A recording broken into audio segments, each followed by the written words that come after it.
If you don't comply, we'll terminate the contract. It's goodbye to you. You keep saying it's handmade, but if we take these products overseas, they'll make the same thing much cheaper. After all, it's just a watch. If you don't comply, we'll start importing cheap Chinese watches instead. With that, the president's wife tore up the contract. After being on good terms for 20 years, to be treated like this so abruptly is shocking. However, the president's wife doesn't know. She doesn't know who will truly be in trouble by terminating this contract. My name is Emily. I inherited the watch workshop from my father who passed away 5 years ago. I am a watchmaker and also manage the workshop. The watches, made entirely by hand, are known for their high quality. I have loved both my father, who made watches since I was a child, and the watches he created. Compared to large manufacturers, we can't produce in large quantities, nor can our watches be considered cheap. However, the unique charm of handmade watches, which become more fitting to the body over time, means that most of our customers use them for a long time. Our meticulous and precise work is well received by customers, which in turn motivates our craftsmen. I am truly happy and proud to have inherited this beloved shop.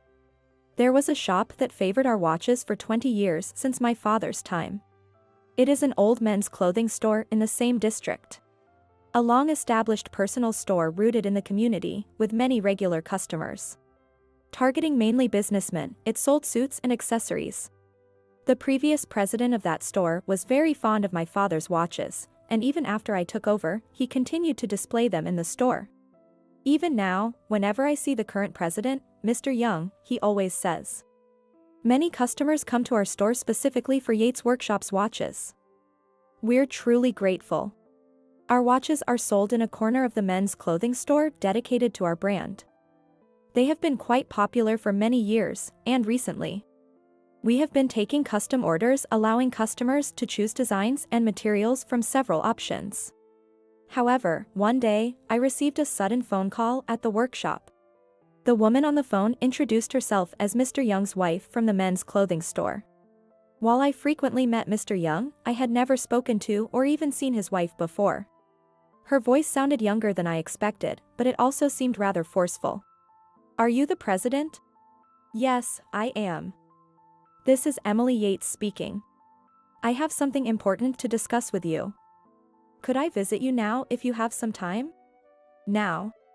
I didn't understand why it was Mr. Young's wife and not Mr. Young. And the sudden proposal without any prior appointment. Though I was unsure, her tone was so sharp that I thought it might be a customer-related issue, so I decided to agree.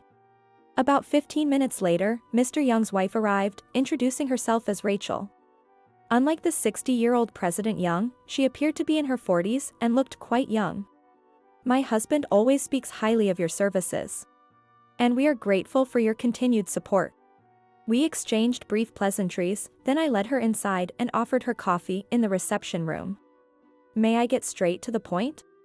She quickly got to the main topic. Why are your watches so expensive? Excuse me? The invoice Rachel took out was indeed from our workshop a few months ago.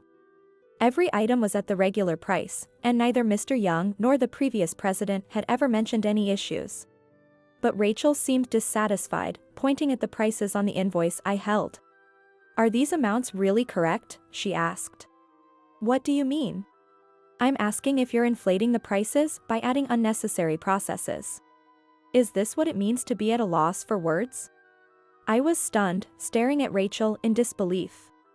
Well, what is it? No, absolutely not. These are all legitimate prices. I see. I stared at Rachel, who nodded as if she had something to say but kept her meaning vague. So, can't you make it cheaper like the other big manufacturers? What? You know, if you make a lot at once with machines, it should be cheaper, right? Can't you do that? Well, I'm afraid we do everything by hand, so we can't mass produce. We can't match the prices of the big manufacturers. Then can't you use cheaper leather or something like that? No. We are particular about the leather we use, and we only source materials from places we've been dealing with since my father's time. Then what about the parts? If they're small, changing them shouldn't affect the quality, right? Well. Rachel kept suggesting ways to lower the price of the watch, but I couldn't understand her intentions. Our workshop prides itself on our craftsmanship, so we can't lower the price any further. No matter how many times I explained this to Rachel, she kept coming up with ideas, leaving me perplexed each time. What about this? We can't do that. Then what about this? We can't do that either. After several minutes of this back and forth. Then what do we have to do to make it cheaper? As I've said, we have no intention of lowering the price. Oh, come on. If you can't make it cheaper by hand, then just use machines like the big manufacturers. What? When Rachel suddenly slammed the table, I lost my temper and raised my voice. With all due respect. As I've been explaining, everything here, from tanning and cutting the leather to finishing, is done by hand by our craftsmen. We take pride in this and cannot compromise. It takes time and costs money because we put our heart into making each piece. Sure. Using machines would allow us to mass produce and lower prices. But we stick to handcrafting because we honor my father's wish to create something that can be used for years and repaired if broken. We want to make items that people choose because they feel warm and personal. We believe our watches are worth their price. We are not cheap. But I believe our watches are worth every penny. Most of the craftsmen working in our workshop have been with us since my father's time. They helped my father's vision and continue to work towards it even after his passing. So, lowering the price of our watches is out of the question. However, Rachel began to tremble instead of understanding. But this price is way too high. So, as I said, we can't lower it. At least cut it in half. Half?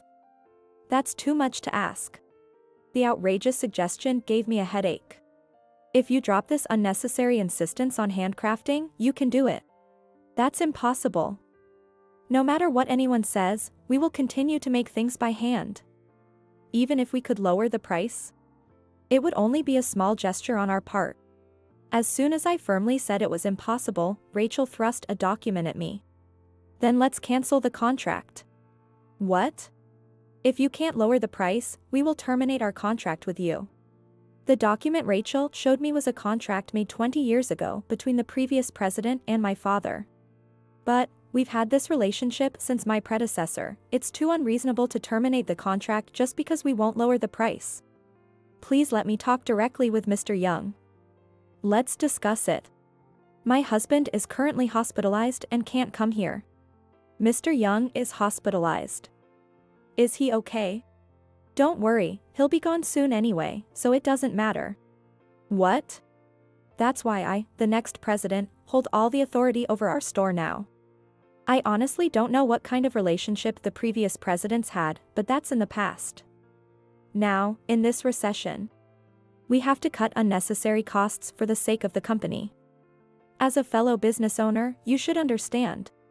Her harsh words left me trying to control my trembling fists rather than arguing back. Seeing me silent, Rachel mistakenly thought I had no argument and raised her voice mockingly. You talk about handcrafting, but if you take your products overseas, they'll make the same thing cheaper. After all, it's just a watch. If you don't comply, maybe we'll import cheaper watches from China. Listening to Rachel's laughter any longer, I might lose control out of anger. So, what will it be? If you agree to have the price, we'll keep your products in our store. Or will you honor your predecessor's wishes and end the contract? We can't agree to cut the price in half. I see. That's unfortunate.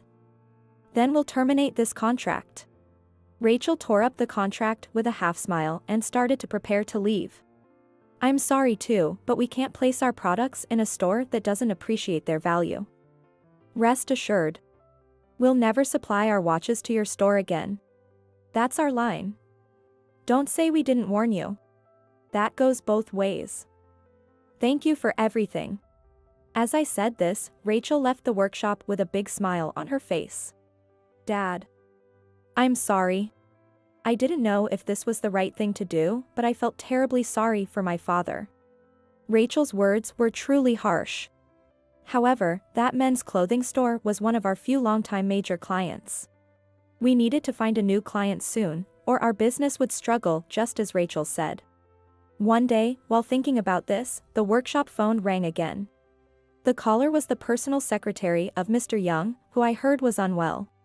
He insists on speaking directly with you. I'm calling despite knowing it's inconvenient. Though I was puzzled by the secretary's words, I had wanted to visit Mr. Young since hearing about his hospitalization. So I agreed to a brief meeting. I quickly got the hospital address and headed over.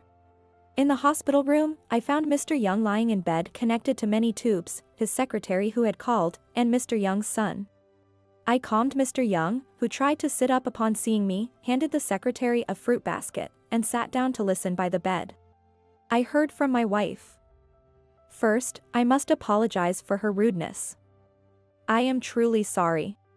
Mr. Young. Seeing the always cheerful Mr. Young so frail left me speechless. It may sound like an excuse, but that was my wife's decision, not my intention. However, your wife claimed she was the next president and held all authority. That's just what she thinks. What do you mean? Well, according to Mr. Young, Rachel was his second wife and had a son from a previous marriage, in addition to his biological son present now. Taking advantage of Mr. Young's hospitalization, Rachel declared herself acting president and tried to seize control of the company. She planned to make her son, still in middle school, the next president once he grew up.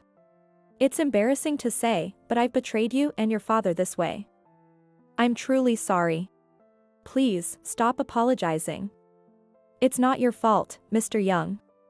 This is not good for your health. Thank you. However, I heard my wife said terrible things and terminated the contract. Your watches have always been popular in our store. Customers come mainly for your watches, and then buy ties and cufflinks. Terminating the contract will greatly affect our sales. Ms. Yates. I beg you to reconsider this contract termination. Mr. Young. My son, not my wife, will take over the store's management. My son understands the value of things, unlike my wife. Please, I beg you. I want to protect my father's store too. Please. With Mr. Young, his son, and his secretary all pleading, I felt conflicted. I understood their feelings, but it wasn't a simple matter. I'm very sorry, but as long as your wife, who doesn't understand the value of our work, is involved, it's impossible. No matter the long history between our predecessors, the contract was still broken. The contract was torn up, and there's nothing more we can do. Besides, your wife insulted not only our watches and workshop but also my father's legacy. It was unbearably humiliating. Knowing that we can't supply your store anymore. I can't bring myself to do it. I'm truly sorry. As I said this firmly, the three visibly fell in despair. But remembering the humiliation, my feelings didn't change. 6 months later. To recover lost profits, I ventured into online sales. We started selling custom-made, handmade watches. Putting effort into promoting on social media, we thankfully became a hit and orders increased. We also found new clients for our ready-made products, expanding our business and increasing sales. Now, we're busier than ever, both me and the craftsman. One day, the workshop phone rang. Thinking it was another order, I answered, only to hear Rachel's voice. What do you want? Our business with your store should be over. Ms. Yates. Please, I have a favor to ask. Make and deliver watches to our store again. It doesn't have to be half price, even 30% off is fine. Just hurry. Rachel's voice sounded incredibly desperate. How dare you say that after mocking our watches? And wasn't it your store that unilaterally terminated the contract? I clearly told you we wouldn't deliver to your store again. Please, don't say that. I'm begging you. If things continue like this, both my position and the company will be in jeopardy. Even at the regular price, just please make the watches. Her voice, almost in tears, didn't sway me at all. It's impossible. Please don't call again. Goodbye. With that, I hung up the phone. A month after cutting off Rachel's call, a customer visited the workshop. Ms. Yates, it's been a while. Mr. Young. It was Mr. Young and his son. Apparently, his health had improved and he was discharged, which is why they came. Please forgive the intrusion. We are here to humbly request that you renew our contract. What? Despite his recovery, Mr. Young looked significantly older. His son explained the situation. After our contract ended, Rachel had been pushing cheap Chinese products on customers who came to buy or service watches. She often said, "There's a cheaper and better option than those overpriced watches." However, those watches were indeed cheap but of poor quality, quickly turning into unusable junk. As a result, customers stopped coming, and the store became eerily quiet. Upon his discharge, Mr. Young harshly scolded Rachel, but she remained defiant and ambitious. "Let's cut costs and increase profits. That way we'll make more money." He said he felt terrified by her attitude. When Rachel realized she couldn't seize control, she exploded. "I only married you for your money. What a mistake." That outburst was the final straw, prompting Mr. Young to decide on divorce. His son was also considering suing Rachel for damages caused by her reckless management. The customers who came to our store weren't just looking for any watch. They came specifically for Yates Workshop's watches. They were willing to travel to our store because your watches had that much value. My wife never understood that.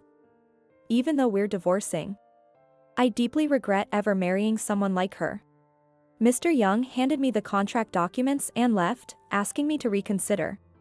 Subsequent visits from Mr. Young revealed that the situation with Rachel involved legal battles and complications. But the divorce was eventually finalized successfully. After being kicked out, Rachel lived in a rundown apartment with her son, spending her days crying. Mr. Young felt sorry for her son. The boy couldn't live with his mother in that state. Her son begged President Young's son to hire him, saying he'd work even with just a middle school education, and eventually, Mr. Young took custody of him. His son now runs the company, striving to restore its stability. Rachel, burdened with debt, started working part-time jobs but couldn't hold them for long. It's her own fault. Despite Rachel has gone, I hadn't yet renewed the contract with Mr. Young. However, the customers in our watches were innocent. I decided to reach out to our previous customers, offering proper maintenance services. After all, they once chose our watches. Gradually, maintenance requests increased, and more customers visited our workshop directly. One day, a customer said it was convenient to buy at that men's store. I enjoyed picking out accessories and coordinating suits. "Can't you place your watches there again?" Since our online sales picked up, we'd received many similar comments. "I know the quality is good, but buying online is scary. I want to see and touch the product before purchasing. These are everyday items, I need to check if they fit well. Where can I see the product in person before buying?" While I appreciated the feedback, our workshop wasn't large enough to handle such widespread demand. Even if I tried approaching stores indiscriminately, there was no guarantee they would carry our products, and I wanted to avoid more conflicts. After much deliberation, I decided to visit Mr. Young's son, the new president, and renew our contract. Of course, it would be at the regular price, with the condition that someone who understands the value of our watches would be selling them. Both Mr. Young's son, the new president, and Mr. Young, the former president, thanked me repeatedly, and our old customers Mr. Young's son. With the return of a major client at regular prices, our workshop became even busier. While everyone was motivated, it would be counterproductive if we couldn't keep up with the demand. Just as I was considering hiring new staff, Sean, Rachel's son, approached me, asking to work here. He was attending a technical high school, and I decided to let him start as an apprentice if he was truly motivated. Honestly, I still don't know much about watches, but I've always admired the ones displayed in the store. Sean said with a bright smile as he watched the craftsman work. Several years later, I was gazing at a particular watch displayed in a corner of the workshop. It was the first watch my father made for me. He crafted it with love as a gift for my 21st celebration, and it's my treasure. Since I was a child, I was in awe of my father, who spent long hours meticulously making watches. He was my hero, and I wanted to be just like him. When I told him I wanted to be a watchmaker, work for a proper company, he said, but I knew he was secretly pleased. In the end, I followed in his footsteps, and he taught me everything without a word. Feeling nostalgic, I gently touched my precious watch. Placing it back, I sighed as I looked at the watches I made, ready for shipment. It's not that I'm dissatisfied with the present, but I still have a desire to surpass my father someday. First, I need to complete the tasks before me. After stretching out my body, I carefully packed each watch I made with care and loaded it into the car. My father always said the watches he made were like his children. I feel the same way. These watches are our children. Delivering them is both joyful and a bit sad. But they will return for maintenance someday. When they do, we'll welcome them back, fix them up, and send them off again. With that anticipation, I'll continue making watches today.